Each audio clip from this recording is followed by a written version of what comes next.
Hello and welcome to AviaDev Insight Live. This is the first live episode of the only podcast dedicated to African aviation, and I'd like to warmly welcome our live audience to today's session. My very special guest for today's event is Ato Girma Wake, a man who for many of you won't need any introduction. Ato Girma began his career with Ethiopian Airlines back in 1965, and after a brief stint away from the airline in the Gulf, he became CEO in 2004 when he devised and implemented Vision 2010, which saw the airline grow around 25% year on year during his tenure and set the foundations for the airline that we know today. To many of us in the industry and in the audience today, he's offered invaluable guidance and support, and I'm no exception to this. Ato Girma provided encouragement to me when AviaDev was simply an idea back in 2016, and he was the chairman of RwandAir and has been involved in every event that we have run since. Our Lifetime Achievement Award is also named in his honor, and its two recipients, Chris Weigenthal from ASA and Raphael Cucci, I believe, are in the audience with us today. Even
so we're casting our mind back to the intro that I provided as well. And Fabrice, who's a good friend of mine, and I see he's on the line as well. So Fabrice is a young professional aviator down there in Kigali, and he's been to support AviaDev. He was one of our ambassadors back in 2017.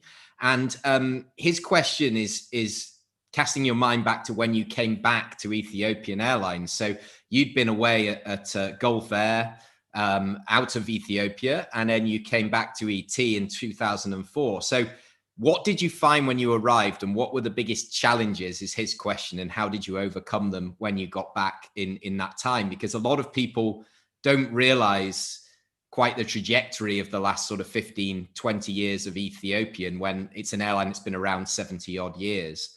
It's really the last 15, 20 years where it's kind of really established itself. I left Ethiopian Airlines in 1993. I was away for 11 years. Mostly I was working in Gulf Air, and for about 2 years with DHL. And when I was recalled to come back to Ethiopian Airlines as the CEO, a lot of things went through my mind. One is, I've been away from the airline for 11 years, and I was enjoying my life in the Gulf. But the people who stayed in the airline for those years were there, and they sacrificed to stay and work for the airline. And I was not very comfortable to come back. Government convinced me, the board convinced me that I should come back. So I said, okay, I came back. And I was lucky. When I came back, there was a consultant. There were consultants that were hired to look at the airline, and I had the opportunity to work with these consultants and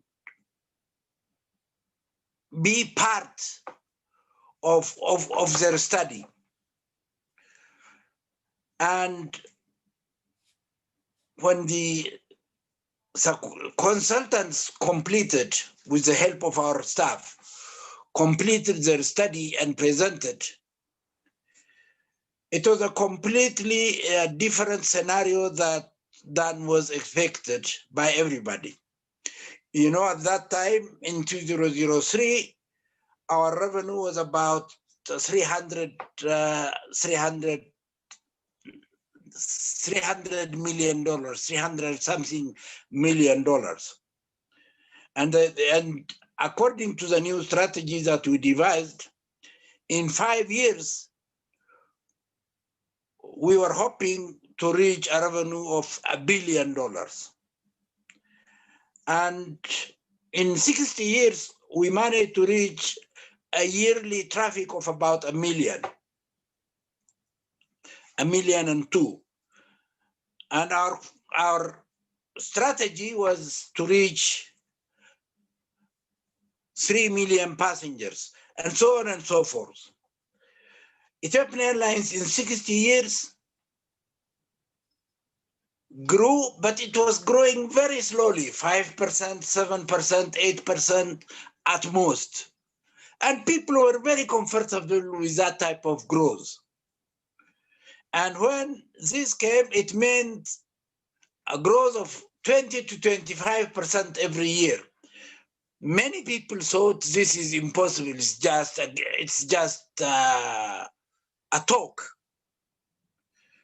So we had to really talk to every employee in the airline and convince them that this is doable.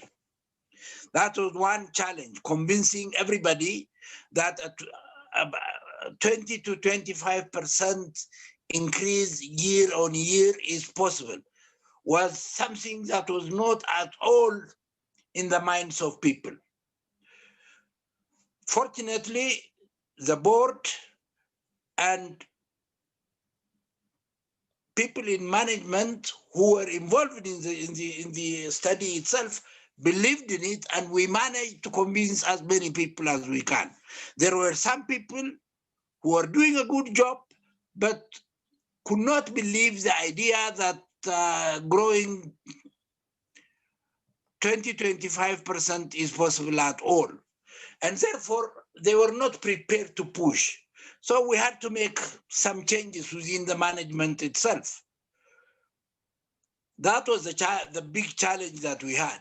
But we managed it somehow by really convincing everybody that it is doable, that other airlines have done it before, and that the market is there, and we have the capacity to do it. That was a big challenge, and fortunately, we managed to overcome it.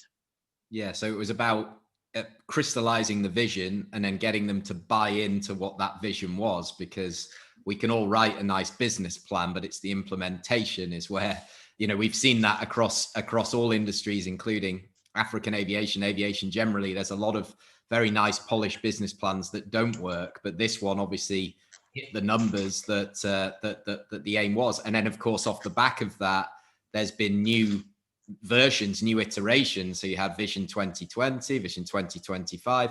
So, you know, it's constantly being worked on by the airline now, isn't it? The model that's true.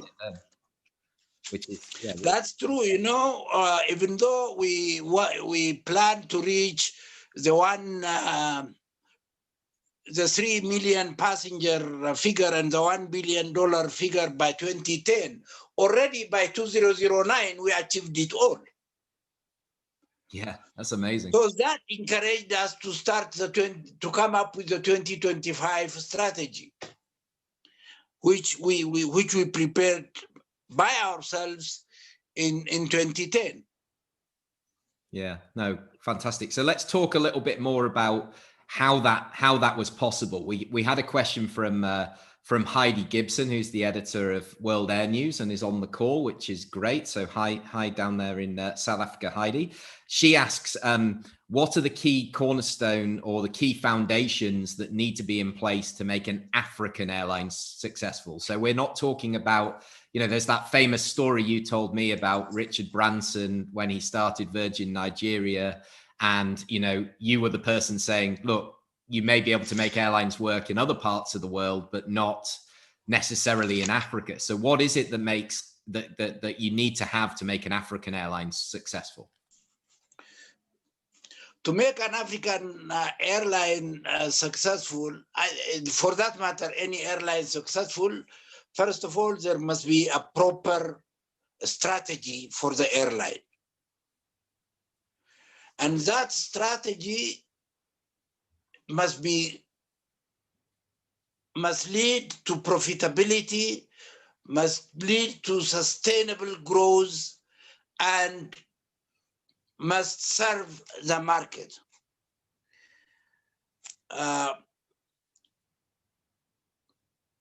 There must be money to support the strategy, finance. There must be educated, well-trained human resource to achieve what you want to achieve. And in addition to that, there must be a proper governance system in an airline. The people should know what to expect and what to do, and if they do wrong, what will happen? If they do right, what will happen? They must have a clear directive, and they should know exactly what to expect from the organization. If these are known and led properly, I think an African airline can be successful as any airline in any parts of the world. Yeah, I think that's clear. So hopefully that answers your question, Heidi. And at the beginning, you talked about currently, obviously, you're working with regards the SAATM and of course the team there in Togo that are sort of championing this, and the president of the commission there. And that we had a question from Octavio Pires de Oliveira, who's the Deputy Director General of the Civil Aviation Authority in Cabo Verde. So welcome, Octavio. And he wanted to know, what's your vision for true African integration? So a really big question here, but he basically is asking, what role does civil aviation play in the integration, and which obstacles must be removed to actually create the single African air transport market, the SAATM, that is so much heralded as being the key to unlocking trade, tourism, investment into the continent? What are the obstacles at the moment, and what can we do about it?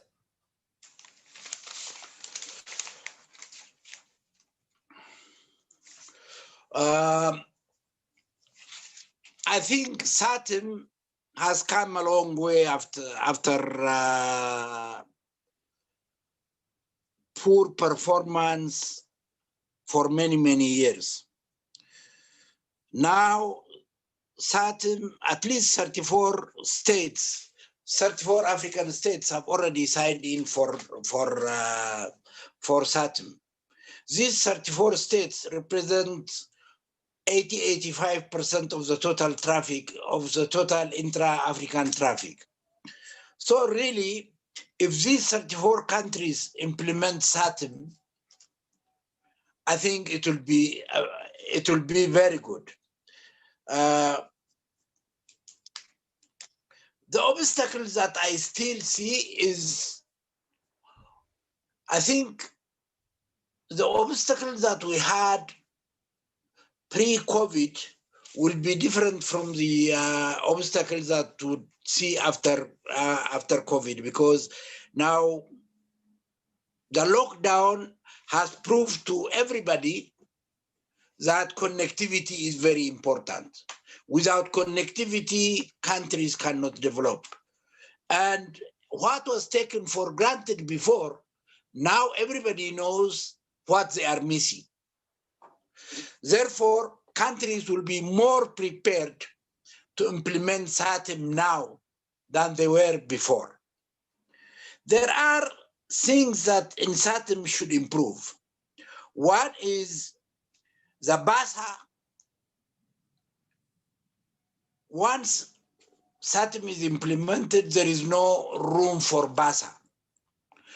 Countries would have to be governed by terms and conditions of SAATM and do not have to sit and negotiate BASA for traffic rights.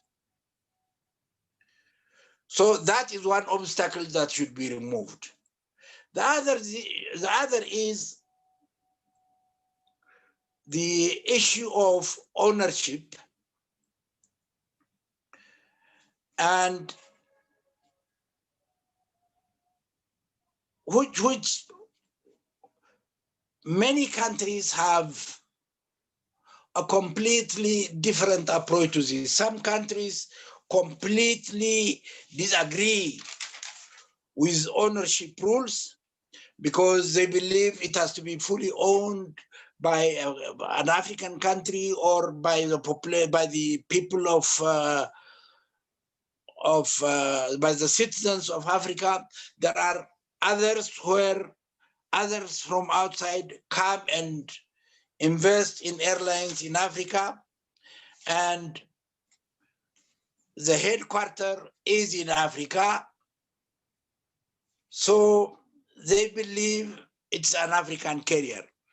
I think African states, African government would have to sit and really reach a clear idea about ownership and base of operation. And if they agree on that, and if they agree and decide to have a clear understanding, I think SAATM can progress very well. Okay, yeah, and are you optimistic that, you know, you said this is, and I think Raphael agreed, this is the best opportunity we've had to get SAATM implemented, because people are seeing the value of aviation bringing in PPE, which of course through Ethiopian Airlines they adapted very quickly to delivering that. So they're seeing, well, we would never have got that PPE without aviation, and now if we want to rebuild our economies, we're going to need it. So are you optimistic that finally, you know, it will be seen as an industry that needs to be supported, or do you think that it will be continued to kind of be milked by the governments for taxation revenue, etc., and become more expensive and less accessible to the average African? I believe now governments understand the value of connectivity, and they would also they also see during the lockdown a lot of their airlines are in a very difficult situation, and they know it will cost them a hell lot of money if they really want to revive this airline. So I think they will use aviation as a vehicle for development, and they will understand that ownership of an airline is not the most important part of the whole chemistry.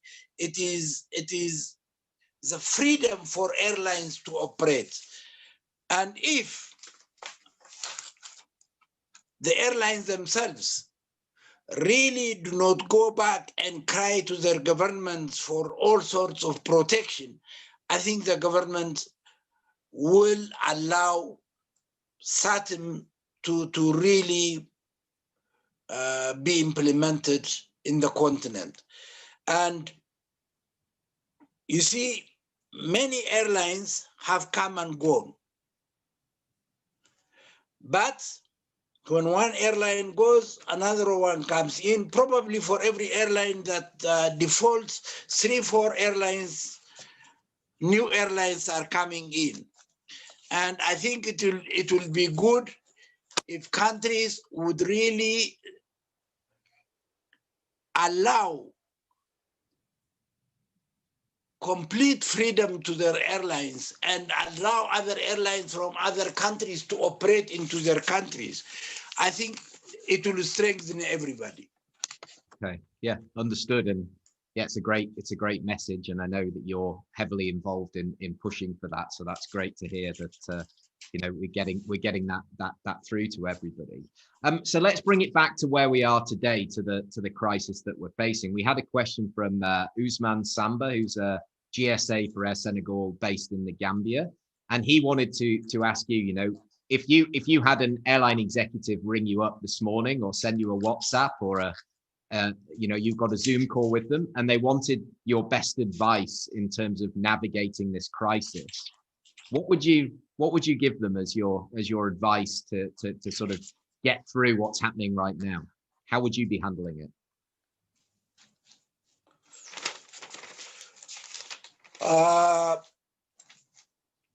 My best advice is, traditionally airlines earn most of their revenue from passenger service. Unfortunately, passenger service in the last 6 months went through a very difficult period. 90% of the passenger fleet was either grounded or some of them were converted into cargo. So now, without the support of passenger service, it will be very, very difficult for airlines to continue. And the biggest challenge will be liquidity. With no money coming in, cash will be very difficult it's in short supply. So my biggest advice is conserve cash as much as possible during this period. Don't spend it. Don't make sure that you maintain cash that will last you for a longer period, because you don't know whether this takes 1 year or 1 year and a half or 6 months. If you don't have cash, your chances of returning to the air will be very difficult. So conserve cash and try to raise cash also through either borrowing or through government support or through whatever way. Try to raise cash, because you need cash when you return to operation.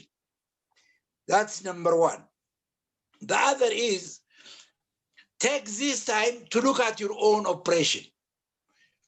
It is not every route that makes money for an airline. Some routes make money, some routes lose money. So the airlines now would have to look at the route and say, if there is a route that is continuously bleeding money, they should not be starting with this route when they restart operation. This route should be delayed. And the focus should be on those routes that are profitable, on those routes that generate hard currency that is usable. So when you plan restart, focus on routes that are profitable, focus on the routes that generate good money, and focus on the routes that feed into other services for you. And at the same time, look at your cost structure within the airline. All investments in capital investments delayed for now, because you need the cash for sustainable operation tomorrow. And at the same time, look at your headcount also. An airline is not an employment agency. Yes, it creates employment, but it's not an employment agency.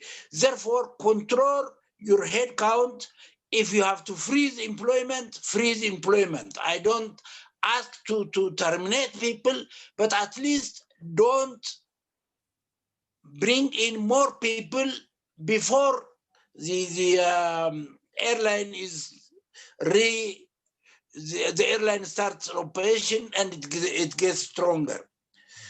And train more people during this time, because the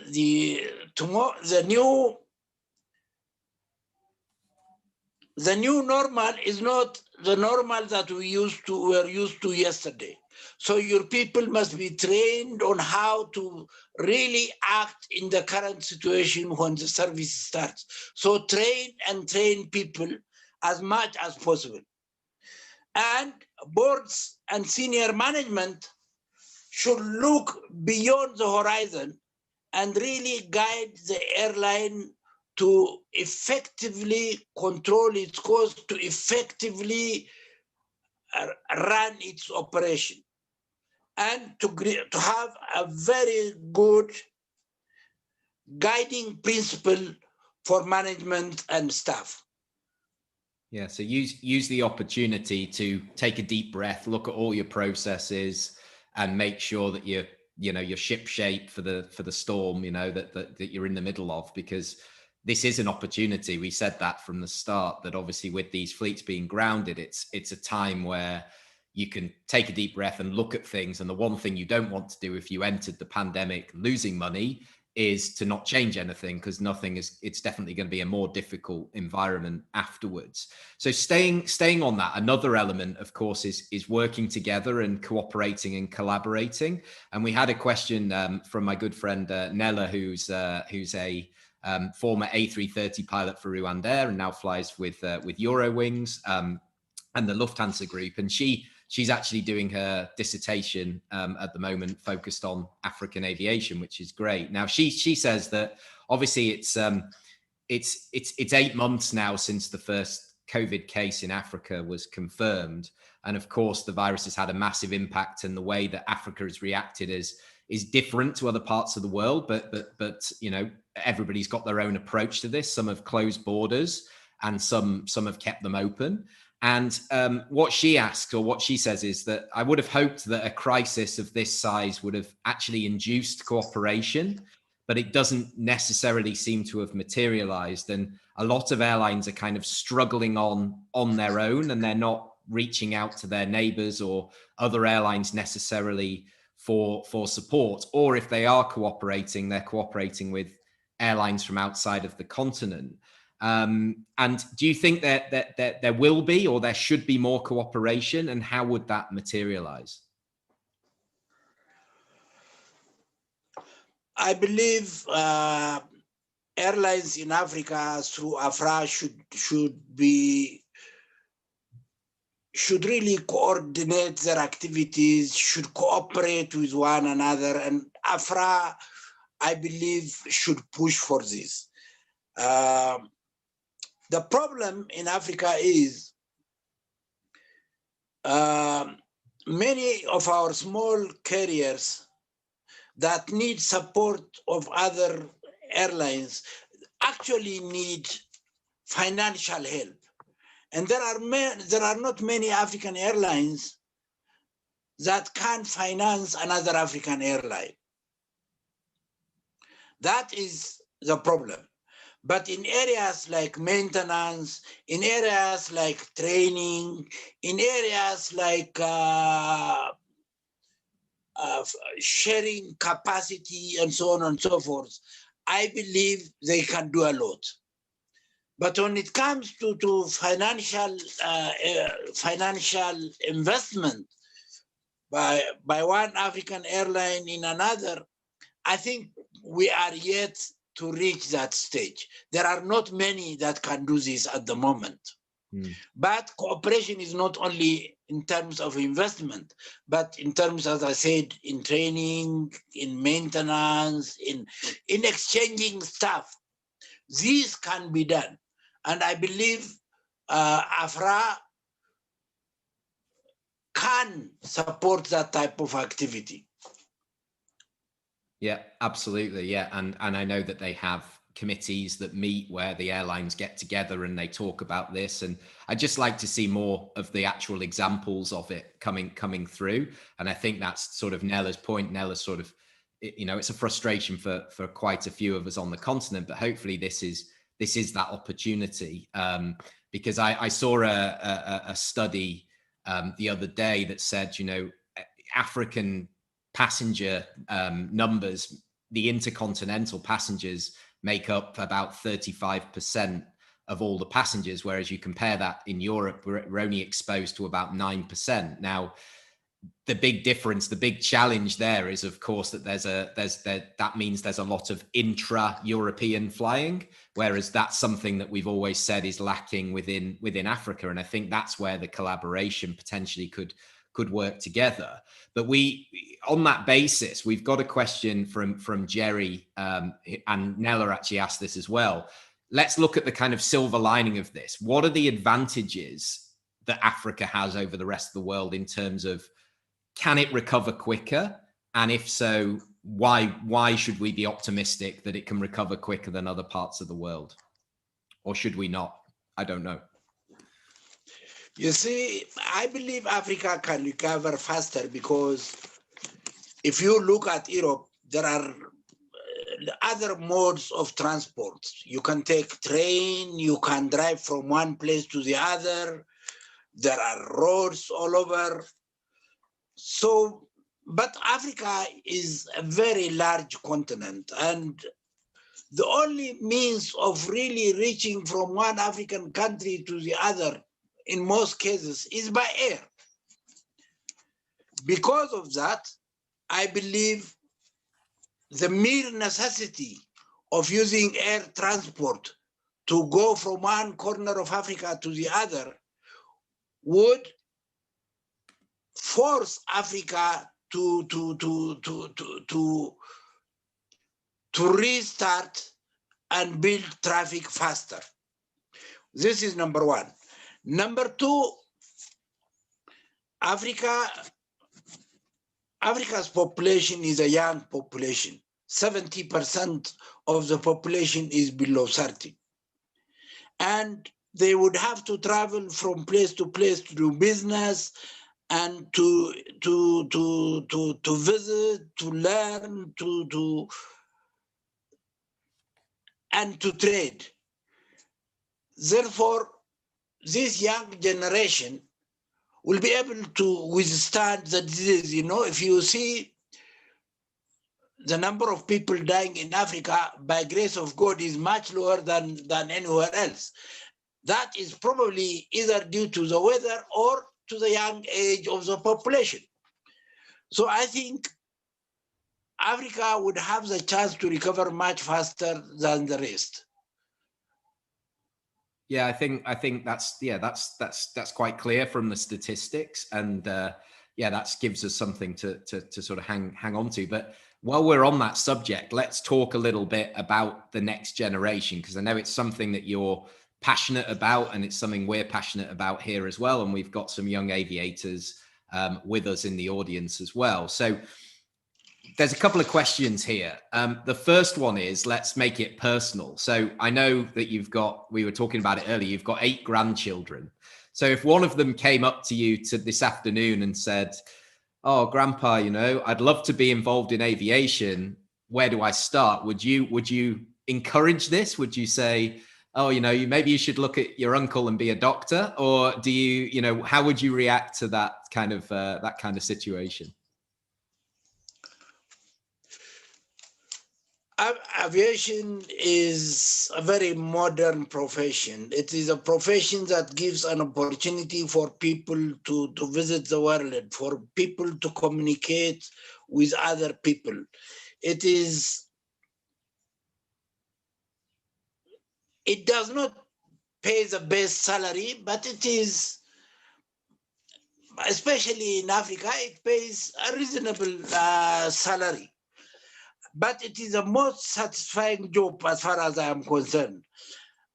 In fact, when my 5 children, when none of them decided to go to aviation, I said, what did I do wrong? Why didn't they go to aviation? Now with my grandchildren, at least one or two, I hope will join aviation, and I will encourage them to do that. That's good. That's good. And what about, I believe you were as a child and as a growing up, you were very good at volleyball as well. So what about volleyball? Are the family into that too? Yes, one or two are playing volleyball. So probably those are the ones who will follow my lead into aviation too. And is that a big sport in Ethiopia? I didn't realize volleyball was such a big thing. No, football is more popular in Ethiopia, but volleyball is also a good game. But football and basketball are more popular. Yeah, and of course, running, of course, as well, with some Running, of wonderful course, is a hobby as well. And just before we go, so if anybody's got any last questions, do put them on the Q&A. But we've had a question from my friend Clive, who is down, I believe, in Tanzania right now doing a IATA training course.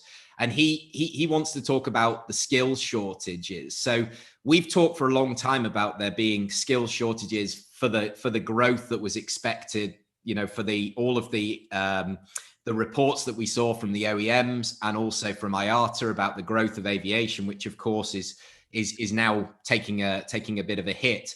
And of course, we're losing people from the industry right now. So people who thought, I was a pilot, I've got a job for life, suddenly they're having to retrain, potentially would leave the industry for a short period or forever. So how do we've gone from sort of having a skills shortage and we need to train more people to almost having too many right now. How would you deal with this? I think I know the answer, but how and how optimistic are you that we can deal with this, that we'll have enough skills when we do recover?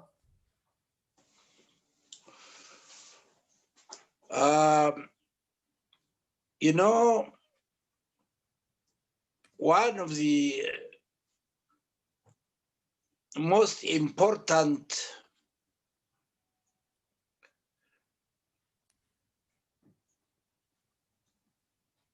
thing that we should have in aviation is trained manpower. If you don't have trained manpower, you cannot assure the public of safety. You cannot build a sustainable operation. And I believe, yes, today, because of COVID-19, many airlines are grounded. And because the airlines are grounded, their pilots, their technicians are looking for opportunities. Because this has been a global problem, people are not going away from Africa to join some other airline in the Gulf or in Europe or in America, because everybody has a problem. So the staff are still here. They have not gone anywhere. I believe it is good to retrain them and put them into service as soon as possible. And for our future growth, the number of people we have today will not be enough. We'll have to get young people into aviation and train them. This is a temporary situation which will overcome maybe in a year, maybe in 2 years, but we'll definitely overcome it. So we have to build for the time that is beyond 2 years, beyond 3 years. And I think we have to strengthen the aviation training in Africa. You see, in the 70s, ICAO was trying to help Africa to be self-sufficient in human resources. They chose Addis Ababa for the English-speaking Africa as an aviation training center. And they chose Gabon, Libreville, for the French-speaking Africa. The Gabon Training Center never materialized. Therefore, the French-speaking Africa, either they have to go to Europe to get their training or come to East Africa or South Africa for training. if we can establish a very good training school, aviation academy, somewhere in West Africa, for the French-speaking Africa, I believe will serve the industry much better than we do today. We have to train people and keep our trained people, because without the people, airplane is not going to do us any service. Yeah, absolutely.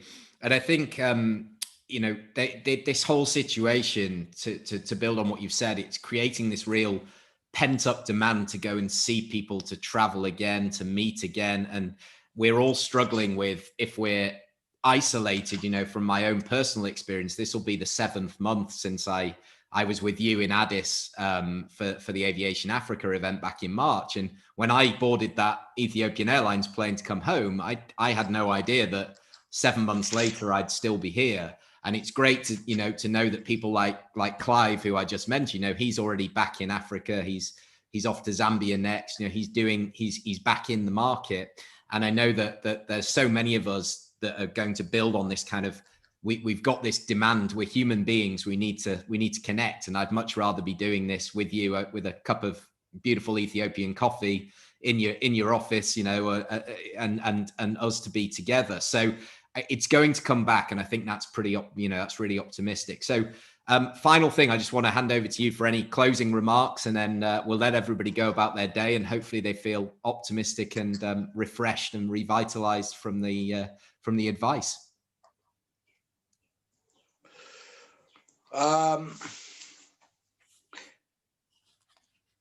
African Airlines, even before COVID, were struggling. Very few airlines, probably 4 or 5 airlines, made profit in Africa even before 2019.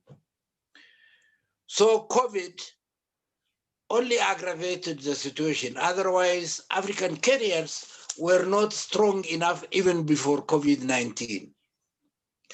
I believe